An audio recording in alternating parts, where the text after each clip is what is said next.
¿A quién estás siguiendo y hacia dónde te está llevando? En un mundo saturado de voces, ejemplos y opiniones, Hebreos 13, del 7 al 17, nos invita a mirar con atención a quienes nos guían espiritualmente, no solo por lo que dicen, sino por cómo viven y cómo terminan. Pero aún más importante, este pasaje nos lleva a volver los ojos al verdadero centro de nuestra fe, Jesucristo, el mismo ayer, hoy y por los siglos. Esta semana descubriremos cómo vivir una fe auténtica, obediente y centrada en Cristo, bajo el liderazgo espiritual que Él mismo establece para edificación de su pueblo. ¿Estás dispuesto a dejarte guiar hacia el altar donde el mundo en el cual vivimos no quiere ir? Acompáñanos. Él trabaja para los que confían, camina contigo de noche y de día. Levanta tus manos, tu victoria llegó. Comienza a cantar y alaba a Dios. Alaba a Dios. Alaba a Dios. Alaba a Dios. Hola, bienvenidos a este estudio bíblico de su iglesia Dios Admirable. Quien les habla, Malvin Delgado, tiene el honor de acompañarles en este tiempo. Esta semana seguimos nuestro recorrido por la epístola a los Hebreos, ya en el capítulo final, y vamos a centrar nuestro estudio en ese pasaje que está en Hebreos 13 del 7 al 17, y lo hemos llamado líderes espirituales y la centralidad de Cristo, obediencia, fe y servicio. Es importante que nos digas desde dónde nos estás viendo, si es vía Facebook o YouTube. Recuerda reportar tu sintonía, darle like a este video. De esa manera el algoritmo de estas redes sociales va a llevarle este contenido a más personas. Pero lo que es más importante es que te puedas convertir en alguien que multiplica esta enseñanza. Seguramente lo que vamos a estudiar hoy impactará tu vida, pero no lo dejes allí. Compártelo vía Facebook o YouTube. Yo siempre comparto este estudio en mi muro de Facebook y tomo el link de YouTube y lo envío vía WhatsApp a todos los grupos en los que participo. Realmente siento que con eso estoy llevando esta enseñanza un poco más allá. Sé parte de eso tú también. No olvides suscribirte a nuestras redes sociales en Dios Admirable y activar notificaciones. Así estarás de manera primera o de primera mano alerta de todos los contenidos que publicamos diariamente. Y gracias por acompañarnos. Bien, vamos a comenzar entonces con una oración. Gracias, Dios, te doy de todo corazón por la bendición de poder servirte. Te pedimos que el estudio bíblico que hoy vamos a llevar adelante pueda ser agradable para ti, Padre amado, y que tú puedas usarnos como tus herramientas para poder tocar el corazón de muchos. Dirige este estudio de forma magistral, Señor, para que todos los elementos tecnológicos colaboren a bien, Señor, y que pueda hacer esto ser de bendición para todas las personas que tú desde el principio ya tenías preparado. En el nombre de Jesucristo, para quien la gloria y la honra sea por siempre. Amén. Bien, recuerda informarle a sus seres queridos que están en casa, que se junten con usted para que puedan en familia disfrutar de este estudio bíblico, y alértele a todos sus seres queridos, amigos, familiares, de que el estudio bíblico de Dios Admirable ya comenzó. Bien, leamos la porción de la palabra de Dios que hoy estaremos estudiando. La colocaré en grande para que la pueda leer más fácilmente, y dice así: Acordaos de vuestros pastores que os hablaron la palabra de Dios. Considerad cuál haya sido el resultado de su conducta e imitad su fe. Jesucristo es el mismo ayer, hoy y por los siglos. No os dejéis llevar de doctrinas diversas y extrañas. Es mejor afirmar el corazón con alegría, no con alimentos que nunca aprovecharon a los que se han ocupado de ellos. Tenemos un altar del cual no tienen derecho de comer los que sirven al tabernáculo. Porque los cuerpos de aquellos animales cuya sangre a causa del pecado es introducida en el santuario por el sumo sacerdote son quemados fuera del campamento, por lo cual también Jesús, para santificar al pueblo mediante su propia sangre, padeció fuera de la puerta. Salgamos pues a él fuera del campamento, llevando su oprobio, porque no tenemos aquí ciudad permanente, sino que buscamos la porvenir. Así que ofrezcamos siempre a Dios por medio de él sacrificio de alabanza, es decir, fruto de labios que confiesan su nombre. Y de hacer el bien y de la ayuda mutua no os olvidéis, porque de tales sacrificios se agrada a Dios. Obedeced a vuestros pastores y sujetaos a ellos, porque ellos velan por vuestras almas como quienes han de dar cuenta, para que lo hagan con alegría, sin quejarse, porque esto no es provechoso. Esto no os es provechoso. Así pues, esta es la porción de la palabra de Dios que hoy estaremos estudiando.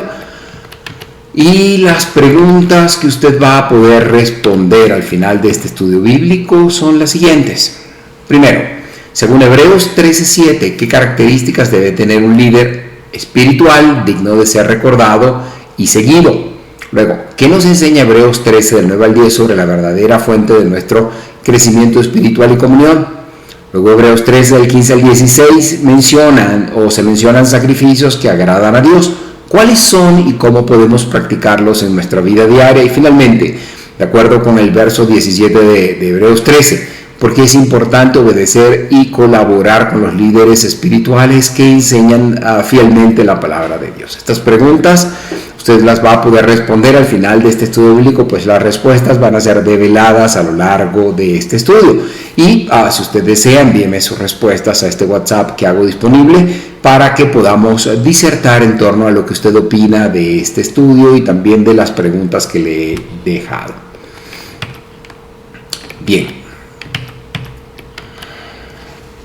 En los estudios anteriores, recientes diría yo, vimos cómo la carta a los hebreos nos guía desde la fe de los héroes espirituales, allá por el capítulo 11, hasta la esperanza activa del creyente en el capítulo 12, y finalmente hacia una vida práctica de amor y obediencia ahora en el capítulo 13. En los primeros versículos de este capítulo 13, el autor nos llamó a vivir el cristianismo de forma visible. Si recuerdan bien, la semana pasada hablamos del amor fraternal, hospitalidad, pureza y contentamiento. Pero ahora, los versículos 7 al 17, el enfoque se dirige hacia la vida comunitaria, el liderazgo espiritual y sobre todo la centralidad inmutable de Cristo en medio de cualquier época, prueba o enseñanza. Vemos cómo Dios nos llama a recordar y obedecer a nuestros líderes espirituales, a mantenernos firmes en una fe que no cambia, a vivir bajo el sacrificio de Cristo y a ofrecerle el culto auténtico, no solo con palabras, sino con hechos y obediencia. Este pasaje es sin duda un llamado urgente a honrar la estructura espiritual que Dios ha establecido, a mantener la pureza doctrinal y a no apartar nuestra mirada de aquel que es el mismo ayer, hoy y por los siglos, Jesucristo.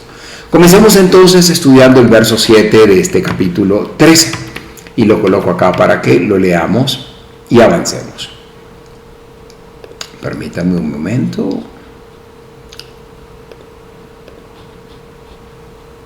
A ver.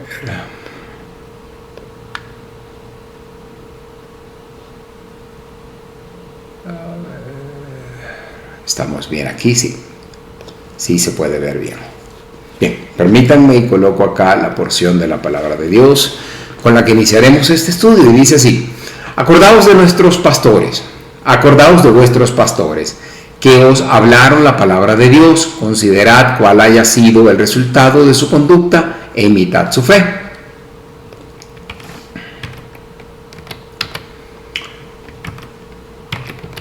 Bien, voy a colocarles el versículo en estudio para que vamos desarrollando un poco algunas ideas.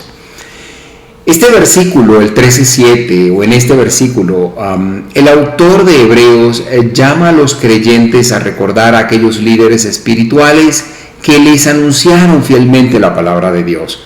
No se refiere a una obediencia ciega hacia una figura pastoral por su posición, sino a un reconocimiento hacia quienes con su vida y enseñanza han guiado a otros hacia Cristo.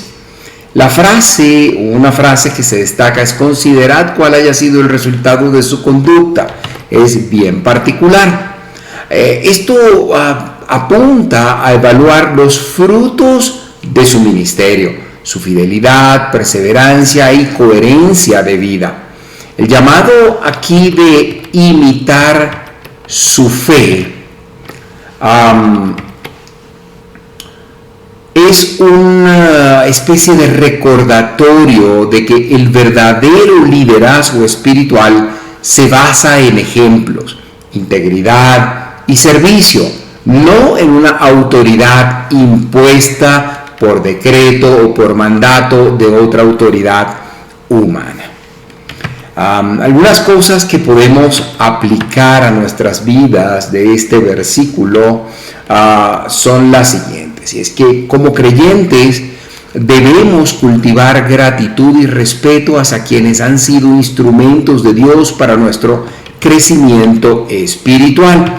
Que no quede duda en ese aspecto. Esto implica no solo recordar sus enseñanzas, sino examinar para ver si estamos aplicando las verdades que nos transmitieron.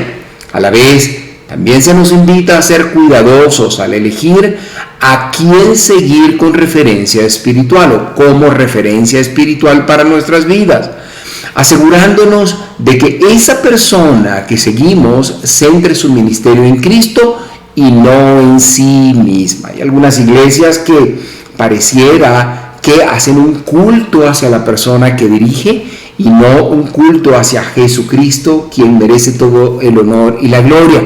Y quien dirige la iglesia debe enseñarnos exactamente eso, que Jesucristo es quien merece todo el honor y toda la gloria. Bien.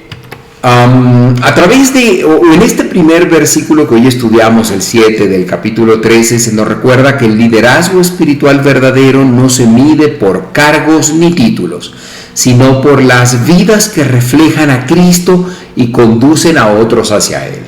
Recordar, considerar e imitar la fe de estos líderes valiosos nos anima a vivir con el mismo compromiso y fidelidad, para que nuestras propias vidas también apunten al Señor Jesucristo, como dije, quien es objeto de todo el honor y toda la gloria. Leamos ahora el versículo 8. Y dice así: Jesucristo es el mismo ayer, hoy y por los siglos. Este versículo explica, o más bien destaca, la inmutabilidad de Cristo. Él es el mismo en su carácter, persona y atributos, aunque su ministerio y lugar cambien a lo largo de la historia de la redención. Permítanme y coloco acá el versículo. Entonces, el foco acá es Jesucristo.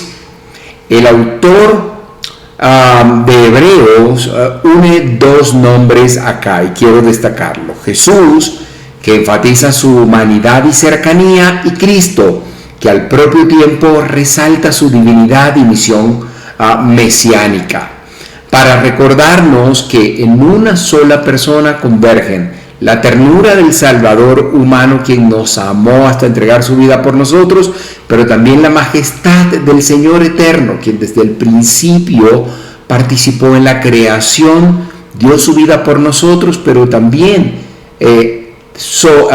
descendió a la muerte, la venció con poder, resucitó y ascendió a los cielos para, a la diestra del Padre, ser quien intercede por nosotros, quien aboga por nosotros para poder tener acceso, gracias a su sacrificio, directo al Padre. Acceso directo al Padre gracias a su sacrificio, y es nuestro Salvador de amor. Pues Jesús de Nazaret, sin duda, caminó entre los hombres, sanó enfermos, abrazó niños y mostró compasión a los pecadores. Cristo, entonces, el Hijo de Dios, venció la muerte y hoy se sienta allí a la derecha del Padre, aunque ya no recorre físicamente las calles de Galilea. Sigue siendo el mismo Salvador que actúa con poder, gracia y verdad en nuestras vidas.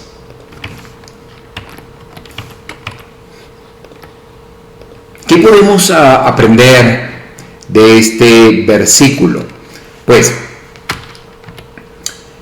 en un mundo cambiante, donde las personas, las circunstancias y las ideologías se transforman de manera constante, yo diría casi que diariamente, los creyentes hallamos seguridad en que Cristo permanece igual. Su amor, su poder, santidad y promesas no se deterioran con el tiempo.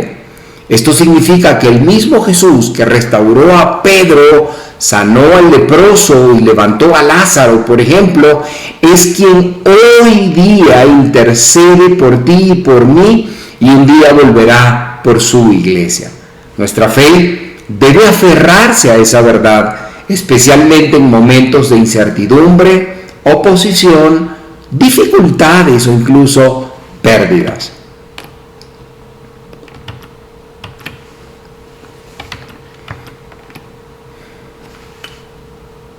Aquí se nos recuerda que la esperanza cristiana no descansa en líderes humanos, estructuras religiosas o circunstancias favorables o desfavorables, sino en una persona inmutable que no cambia, y ese es Jesucristo. Él es el mismo que obró en el pasado, obra en el presente y obrará toda la eternidad o por toda la eternidad. Por eso, conocerle más y confiar plenamente en Él debe ser nuestra mayor ambición y gozo. Leamos ahora el versículo 9.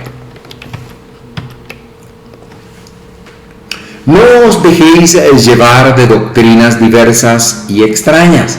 Es mejor afirmar el corazón con la gracia, no con alimentos que nunca aprovecharon o a los que se han ocupado de ellos.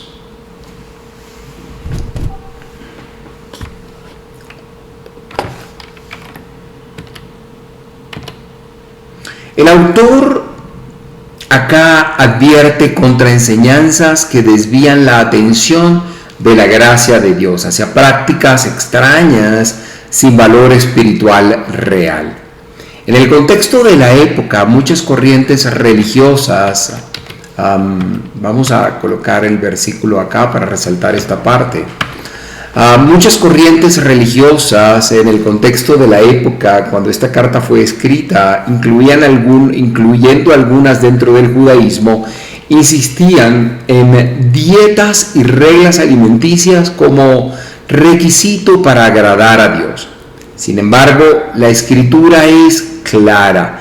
Nuestra relación con Dios no depende de lo que comemos o dejamos de comer. Tal como Pablo lo expresó en 1 Corintios 8, permítanme y coloco esa cita acá. Dice, si bien la vianda no nos hace más aceptos ante Dios, ni porque comamos seremos más, ni porque no comamos seremos menos.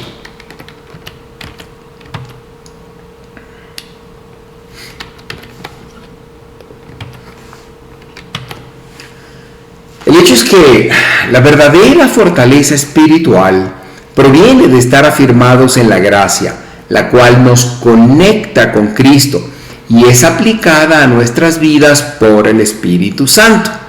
Voy a repetirlo. La verdadera fortaleza espiritual proviene de estar firmes en la gracia o afirmados en la gracia, la cual nos conecta con Cristo y es aplicada a nuestras vidas por el Espíritu Santo.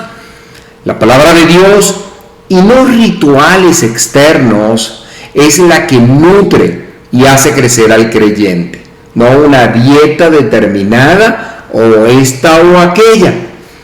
Recuerdo que tuve la oportunidad por trabajo de vivir en el Medio Oriente y recuerdo cuán complejo era esto con respecto a comer comidas que estuvieran alineadas con la tendencia religiosa en esta parte del mundo.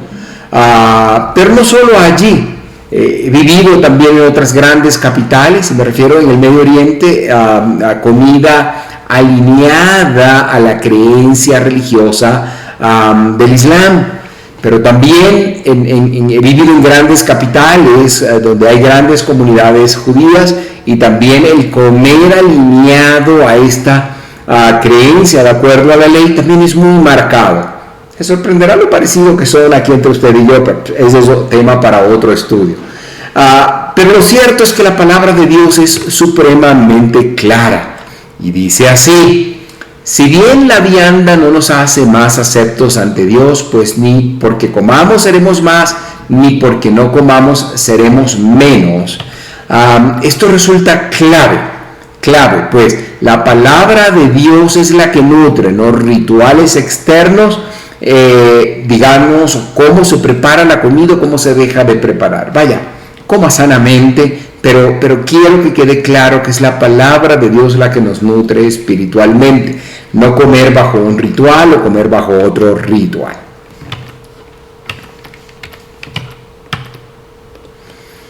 Bien, ¿qué aprendemos acá?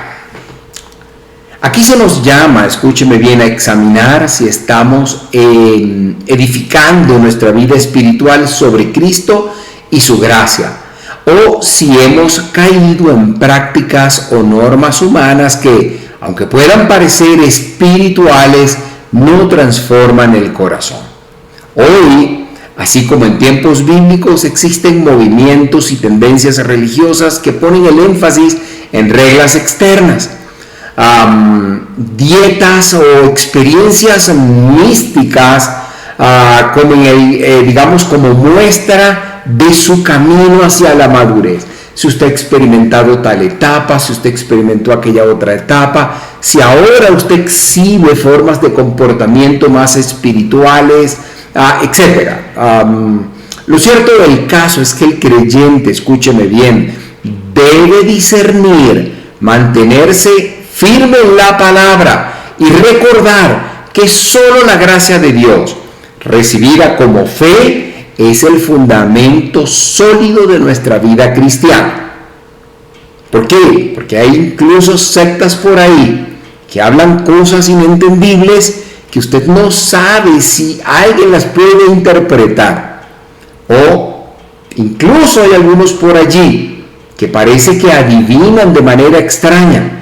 Y no me vaya usted mal interpretar en lo que estoy diciendo, que Malvin no cree en los dones del Espíritu Santo y en cómo se manifiestan hoy día, de ninguna manera. Lo que le quiero decir es que usted debe discernir, debe mantenerse firme en la palabra y recordar que solo la gracia de Dios recibida por fe es el fundamento sólido de una vida cristiana. Esos son los elementos. La vida cristiana, escúcheme bien, no se construye con viandas, rituales o reglas humanamente impuestas, sino con una comunión diaria y genuina con Jesucristo. Aferrarnos a la gracia es el antídoto contra las doctrinas extrañas que buscan distraernos. La gracia nos fortalece, nos sustenta y nos mantiene centrados en aquel que es nuestra verdadera fuente de vida. Leamos ahora el verso 13 y sigamos avanzando. Tenemos un altar del cual no tienen derecho de comer los que sirven al tabernáculo. Vamos a explicar esto que es súper antiguo testamentario. En este versículo el autor establece un contraste directo entre el antiguo pacto y el nuevo pacto. Vamos a colocar acá el versículo para ir un poco destacando algunos elementos. Bajo la ley mosaica, antiguo pacto, los sacerdotes servían en un altar físico, en un tabernáculo terrenal, ofreciendo sacrificios repetitivos que nunca podían quitar el pecado de manera definitiva. Ahora, bajo el nuevo pacto, la gracia, los creyentes en Cristo tienen un altar superior, uno no material ni localizado en un templo terrenal. Los creyentes en Cristo ahora poseen este altar celestial, que es el trono de la gracia, como lo estudiamos en Hebreos 4:16. Este altar no es la cena del Señor, como personalmente creo algunos han interpretado de forma errónea, sino la misma obra expiatoria de Cristo en el cielo, donde su sangre fue presentada y donde se nos invita a acercarnos confiadamente para recibir misericordia y gracia. Este altar es sin duda exclusivo para los que están en Cristo. Quienes insisten en permanecer bajo el sistema del antiguo pacto, sirviendo al tabernáculo, no participan de esta comunión celestial. La verdadera coinonía cristiana no se basa en actividades sociales, sino en la comunión que fluye cuando la palabra de Dios nos conduce a Cristo y nos deleitamos en Él juntos. Dicho esto, me gustaría presentar algunos elementos que podemos aprender de este versículo 10. Y es que aquí se nos recuerda que nuestro centro de adoración y comunión no está en un lugar físico, una ceremonia o un rito, sino en la persona de Cristo, en su obra consumada. Nuestra vida espiritual no depende de tradiciones religiosas, sino de un acceso constante y vivo al trono de la gracia. La verdadera comunión cristiana se da cuando Cristo es el centro de nuestras conversaciones, reuniones y adoración. Esto nos lleva a evaluar, pues, nuestras reuniones y actividades tienen a Cristo como centro o solo se fundamentan en una camaradería superficial. Les dejo ahí esa pregunta al final. El altar del nuevo pacto no está hecho de piedra ni de metal, sino que es celestial y eterno. Allí en la presencia de Dios encontramos gracia, perdón y comunión verdadera. No hay mayor privilegio que acercarnos a este altar y compartir con otros creyentes la vida que fluye de Cristo mismo. Avancemos ahora al versículo, permítanme, 11 ya, sí, lo coloco acá para ustedes. Y dice así: porque los cuerpos de aquellos animales cuya sangre a causa del pecado es introducida en el santuario por el sumo sacerdote, son quemados fuera del campamento. Vamos a ver cómo esto, aparentemente tan antiguo testamentario, se relaciona con la persona de Cristo y con nuestras vidas.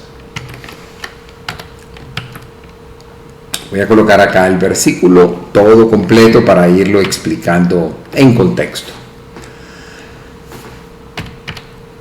Este versículo que les coloco acá en pantalla, el 11, referencia o hace una referencia directa al día de la expiación.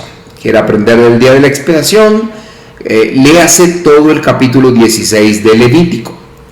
Creo que es una lectura importantísima para entender este contexto del que voy a tratar de hablar rápidamente.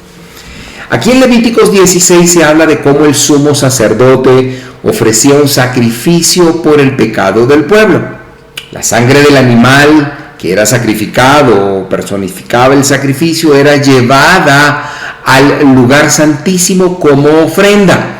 Pero los cuerpos de estos animales no se comían ni se utilizaban para otro fin. Eran quemados fuera del campamento. Esto simbolizaba que el pecado debía ser completamente removido y separado del pueblo, echado fuera. El autor de Hebreos usa esta imagen para preparar el terreno a fin de mostrarnos que Jesús cumplió y superó este modelo levítico.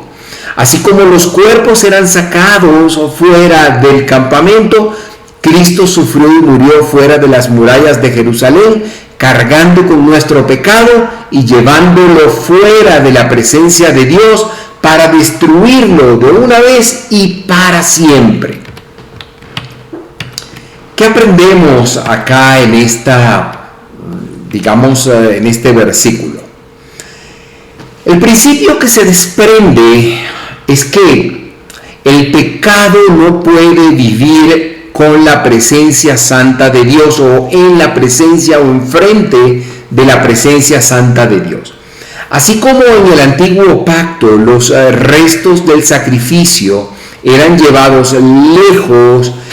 En el nuevo pacto se nos recuerda que Cristo llevó nuestro pecado lejos de nosotros, tal como Salmos 103:12 dice, que Él hizo alejar de nosotros nuestras rebeliones. Esto nos desafía a nosotros, a ti, a mí, que hemos aceptado a Cristo como nuestro Salvador, a vivir una vida separada del pecado, reconociendo el costo que implicó nuestra purificación, la sangre preciosa de Cristo, nada más y nada menos. Si Cristo entonces salió fuera del campamento para redimirnos, nosotros también debemos estar dispuestos a apartarnos de lo que nos contamina espiritualmente, aunque eso implique ir contra la corriente de la sociedad o de las tradiciones vacías de este mundo.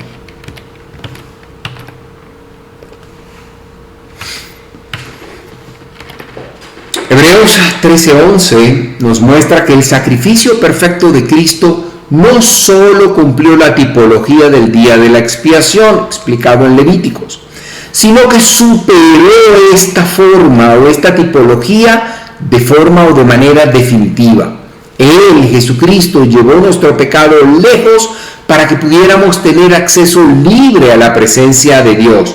Como creyentes estamos llamados a vivir conscientes de este acto supremo y a responder con gratitud y santidad.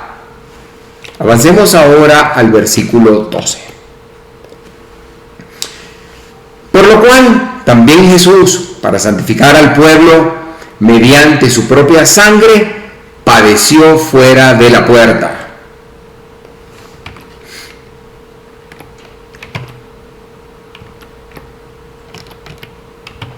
Aquí el autor de Hebreos, ¿qué es lo que hace? Él establece una especie de paralelismo directo con el rito del día de la expiación descrito en el versículo anterior. Así como el cuerpo del animal sacrificado era llevado fuera del campamento para ser quemado, Jesús fue llevado fuera de las murallas de Jerusalén para morir en el Gólgota.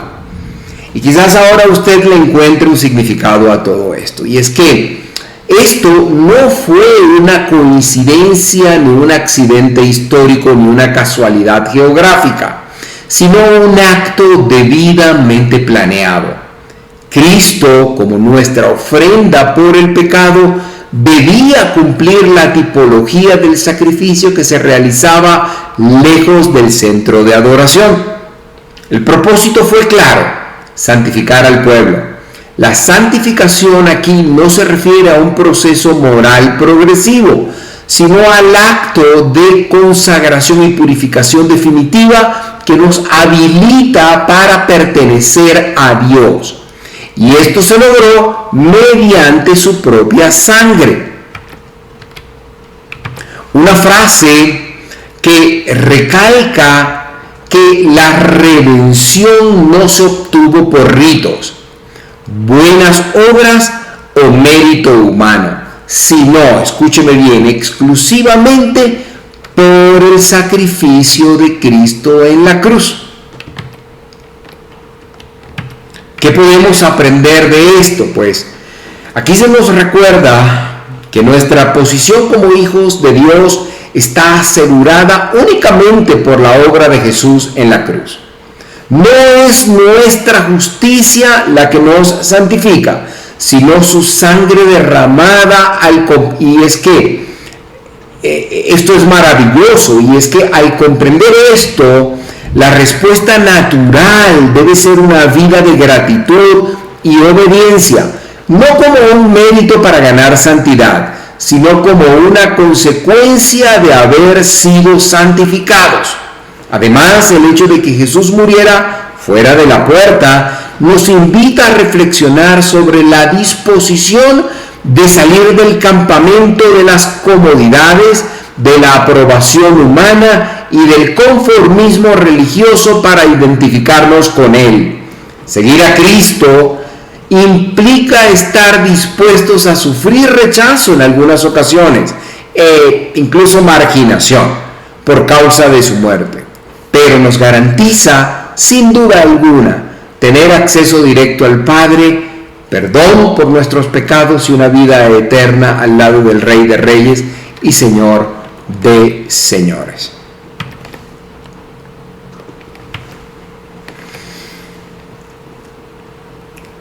El versículo 12 de Hebreos 13, del capítulo 13 de Hebreos, revela que la muerte de Cristo fuera de Jerusalén no fue un simple detalle histórico, sino el cumplimiento perfecto de la figura del sacrificio por el pecado bajo la ley. Su sangre nos santifica, su sacrificio nos separa, nos aparta para Dios, y su ejemplo nos lleva a vivir dispuestos a salir de nuestra zona de confort para seguirle cada día de nuestra vida. Avancemos así al versículo 13, que dice: salgamos pues a él fuera del campamento, llevando su oprobio, vituperio, dicen algunas versiones.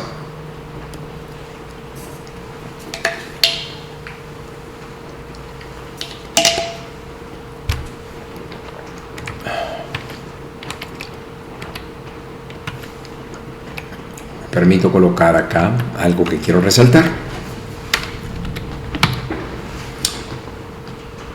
Este versículo, el 13 de Hebreos 13, es una consecuencia directa de lo que acabamos de ver en el versículo anterior, el 12. Y es que si Cristo padeció fuera de la puerta, el llamado es claro: nosotros también debemos salir fuera del campamento para ir a Él. El campamento simboliza el sistema religioso judío con sus rituales y tradiciones, pero en un sentido más amplio representa todo aquello que sustituye la relación viva con Cristo. Me refiero a la religiosidad vacía, me refiero al apego a las formas, a la búsqueda de aprobación humana o incluso a la comodidad espiritual, o como a veces yo tiendo a llamar, a ese spa espiritual en el que algunos desean vivir. El escritor de Hebreos recuerda a los creyentes hebreos que seguir a Cristo implica una verdadera separación. No se trata solo de separarnos de algo, pecados, costumbres de este mundo o religiosidad vacía, sino principalmente de separarnos para alguien, apartarnos para alguien, y este es Jesucristo mismo. Esto es lo que Pablo también enseñó en Romanos 1:1, al decir que fue separado para el Evangelio de Dios. Dice así Pablo en Romanos 1:1. Pablo, siervo de Jesucristo, llamado a ser apóstol, apartado para el Evangelio de Dios.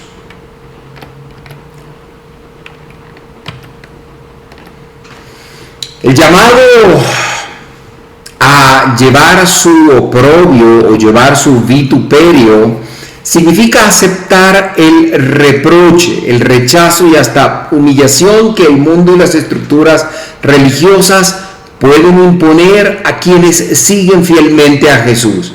Es una invitación a compartir su cruz antes de compartir su gloria. Algunas cosas que se desprenden de este versículo, y es que aquí se nos confronta con una pregunta clave. ¿Estamos dispuestos a salir del campamento de la comodidad y la conformidad para identificarnos plenamente con Cristo? Esto puede significar dejar de depender de actividades o estructuras religiosas como sustitutos de la fe viva, o renunciar a la aprobación de personas que quizás puedan ser cercanas solo para obedecer a Cristo. Seguir a Jesús puede implicar ser incomprendidos, criticados o incluso rechazados, pero aquí Hebreos nos recuerda que fuera del campamento es donde Él está. Y donde Él está, allí hay vida, libertad y verdadera comunión.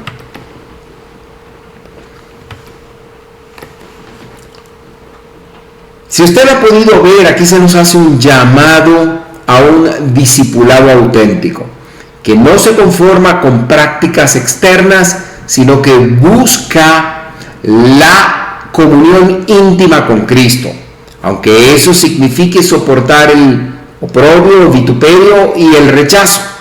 Salir fuera del campamento no es pérdida, sino ganancia, porque es allí donde encontramos a nuestro Salvador. Avancemos ahora hasta el versículo 14, que nos dice: porque no tenemos aquí ciudad permanente, sino que buscamos la porvenir. Interesantísimo esto.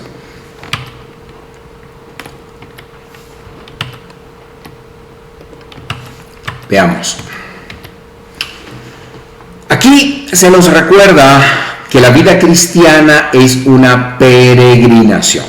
La expresión "no tenemos aquí ciudad permanente" subraya que este mundo, con todas sus comodidades y sistemas, es eminentemente temporal. Los creyentes no deben vivir como si la meta final estuviera aquí, sino con la mirada puesta en la ciudad por venir, la que está por venir. Una referencia directa a la Jerusalén celestial mencionada también aquí en Hebreos, en el capítulo 11, verso 10 y capítulo 12, verso 22. En el contexto de este versículo,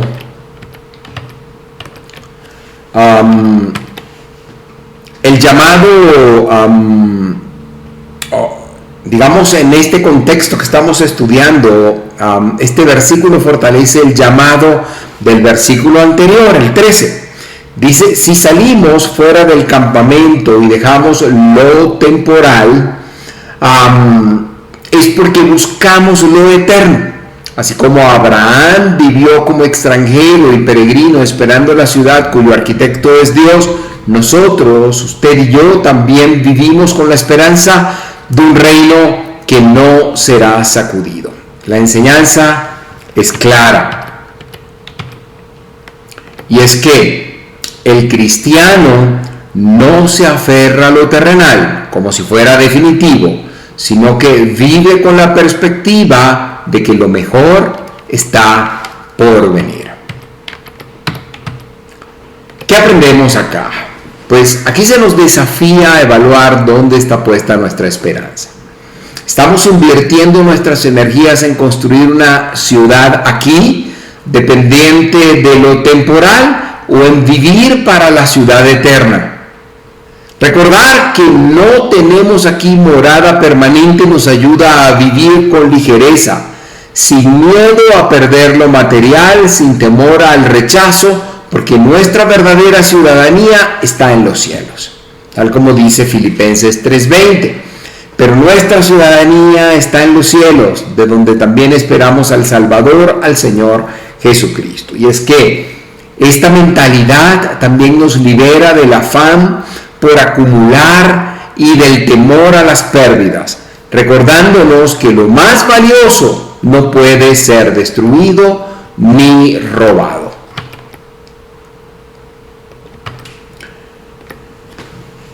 Aquí hay un claro llamado a vivir con perspectiva eterna. Al salir fuera del campamento y seguir a Cristo, dejamos atrás lo que se desvanece y caminamos hacia la ciudad que nunca pasará, que está por venir. Nuestra fe se fortalece cuando recordamos que el hogar verdadero aún está por venir y que cada paso que damos aquí es preparación para la eternidad. Leamos ahora el verso 15, primero de los últimos tres que vamos a estudiar hoy, y este verso 15 encabeza un párrafo titulado La vida espiritual de los creyentes. Esta nueva sección que va a ser supremamente interesante. Vamos a leerlo y explicarlo poco a poco. Así que ofrezcamos siempre a Dios por medio de él sacrificio de alabanza, es decir, fruto de labios que confiesan su nombre.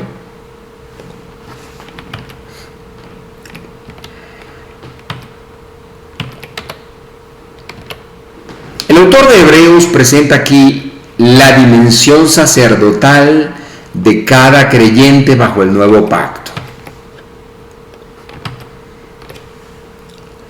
A diferencia del antiguo sistema, el sistema del Antiguo Testamento, donde los sacerdotes levitas podían ofrecer sacrificios, o eran los únicos que podían ofrecer sacrificios, ahora todo hijo de Dios tiene acceso directo para presentar ofrendas espirituales al Padre. Este es un cambio radical. El sacrificio de alabanza que aquí es mencionado no es un acto ocasional, sino algo que se ofrece siempre, todo el tiempo, como fruto de una vida rendida a Cristo. Este sacrificio no consiste en animales ni ofrendas materiales, sino en palabras que exaltan su nombre y en una confesión pública que reconoce a Jesús como Señor. La expresión fruto de labios usada acá conecta con la idea de que nuestra alabanza es la cosecha natural de un corazón agradecido. Además, este versículo recuerda que el acceso al Padre y la aceptación de nuestras ofrendas solo son posibles por medio de Él, es decir, a través de la mediación de Jesucristo. A manera de enseñanza, este texto, me gustaría resaltar que este texto nos llama a vivir en una constante actitud de adoración. No solo en los momentos de culto, sino en cada aspecto de nuestra vida. La alabanza auténtica no depende de las circunstancias, sino de la convicción de que Dios es digno en todo momento. También nos invita a ser testigos activos, confesando su nombre ante los demás sin vergüenza ni temor. Cuando ofrecemos este sacrificio de alabanza, recordamos que no se trata solo de cantar, sino de hablar de Cristo, agradecerle públicamente y vivir de manera que nuestras palabras y acciones sean testimonio que glorifique a Dios.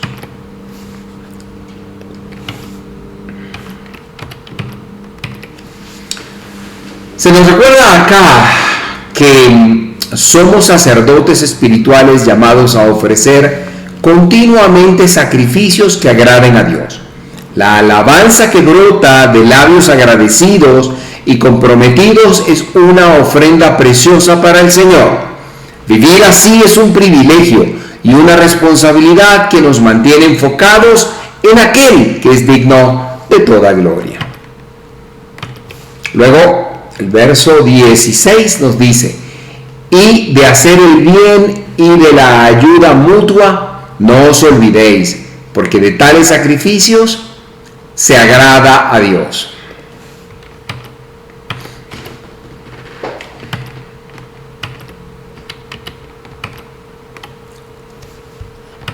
El autor continúa acá ampliando la definición de sacrificios espirituales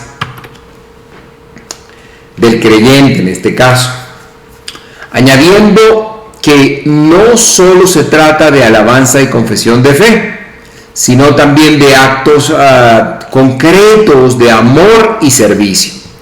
La expresión hacer bien abarca toda acción de bondad hacia los demás, mientras que la ayuda mutua de la que se habla acá abarca toda acción de bondad hacia los demás, dije, y que la ayuda mutua, que es la koinonía, implica compartir recursos, tiempo y esfuerzo para suplir las necesidades de los otros. De manera tal que acá hacer bien y ayuda mutua son claves para esta, alabanza y confesión de fe del cliente. En el contexto original, los cristianos hebreos enfrentaban persecución y pobreza. Por eso, este llamado es profundamente práctico. La fe debía demostrarse con gestos tangibles. El autor resalta que tales actos no son simplemente obras sociales, sino sacrificios que suben, en este caso con olor fragante, aroma que agrada a Dios, porque reflejan el carácter de Cristo.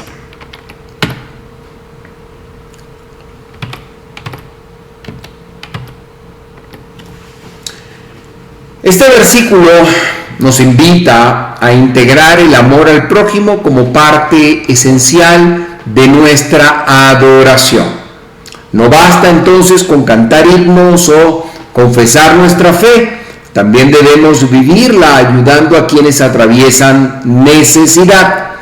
Cada visita a un enfermo, cada palabra de ánimo, cada recurso compartido es, en realidad, un acto sacerdotal que agrada a Dios. En la vida diaria esto puede traducirse en estar atentos a las necesidades de nuestra comunidad, practicar la generosidad con discreción y demostrar un amor que no depende de la gratitud o el reconocimiento humano.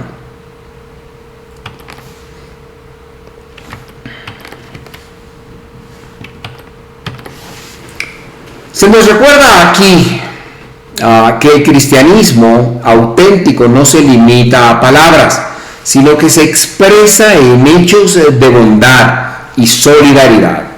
Estos sacrificios prácticos son una forma poderosa de adoración, pues muestran el corazón de Cristo a un mundo necesitado y glorifican a Dios. Finalmente, el versículo 17 nos enseña lo siguiente: obedeced a vuestros pastores y sujetaos a ellos, porque ellos velan por nuestras almas como quienes han de dar cuenta, para que lo hagan con alegría, sin quejarse, porque esto no es provechoso, no os es provechoso.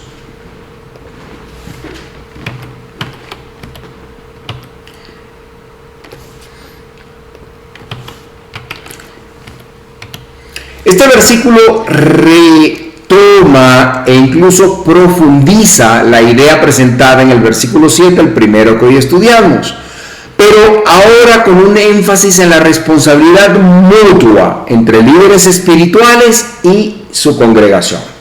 La obediencia y sujeción mencionadas aquí no son ciegas ni incondicionales, sino que están fundamentadas en la fidelidad del pastor a la palabra de Dios. El texto resalta que los pastores velan por vuestras almas.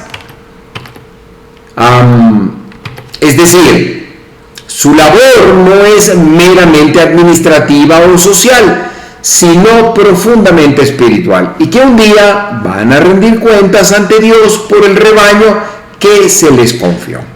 El propósito de esta obediencia es el ministerio pastoral, o es que el ministerio pastoral sea ejercido con gozo, evitando tensiones y conflictos innecesarios que entorpecen el crecimiento espiritual de la iglesia. Provecho es el propósito, que sea provechoso.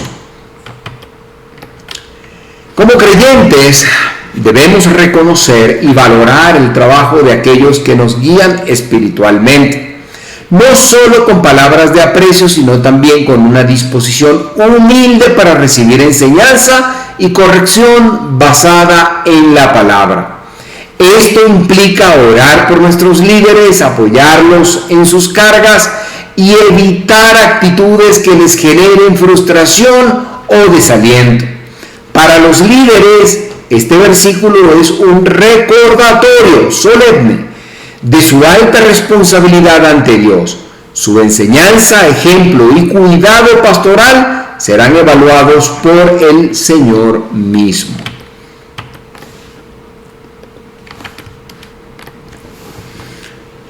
Hebreos 13:17 nos llama a una relación de respeto y colaboración entre pastores y congregación. Cuando la iglesia camina en unidad bajo la guía de la palabra de Dios, el ministerio se desarrolla con alegría, la comunidad crece en madurez y Dios es glorificado. Bien. Hemos llegado ya al final de los versículos que hoy estudiaríamos, y este pasaje que hoy hemos desarrollado, Hebreos 13 del 7 al 17, nos presenta un retrato integral de la vida comunitaria cristiana bajo la centralidad de Cristo. A lo largo de estos versículos, el autor nos recuerda que la iglesia no es simplemente una reunión de personas con creencias similares, sino más bien una familia espiritual guiada por líderes que deben conducirnos a Jesús, nuestro verdadero pastor y fundamento. Hemos visto que el liderazgo espiritual es un llamado sagrado y que nuestra lealtad y obediencia no se basa en la posición de un hombre, sino en su fidelidad para llevarnos a Cristo. También se nos advierte contra las enseñanzas y prácticas externas que intentan sustituir la obra de la gracia en nuestras vidas. La verdadera fortaleza espiritual proviene de la palabra de Dios y de una comunión viva con Cristo, no de rituales vacíos o normas humanas. Este texto nos muestra que, como creyentes, tenemos un altar celestial, acceso directo a la presencia de Dios y una vida llamada a la separación, no solo de las cosas que estorban, sino para Cristo y su misión.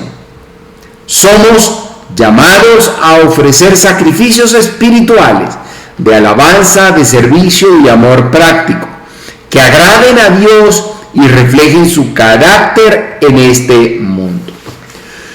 Finalmente, el pasaje nos recuerda que la relación entre pastores y congregación debe estar marcada por el respeto mutuo, la obediencia a la palabra y la cooperación para que la obra del Señor se lleve a cabo con gozo.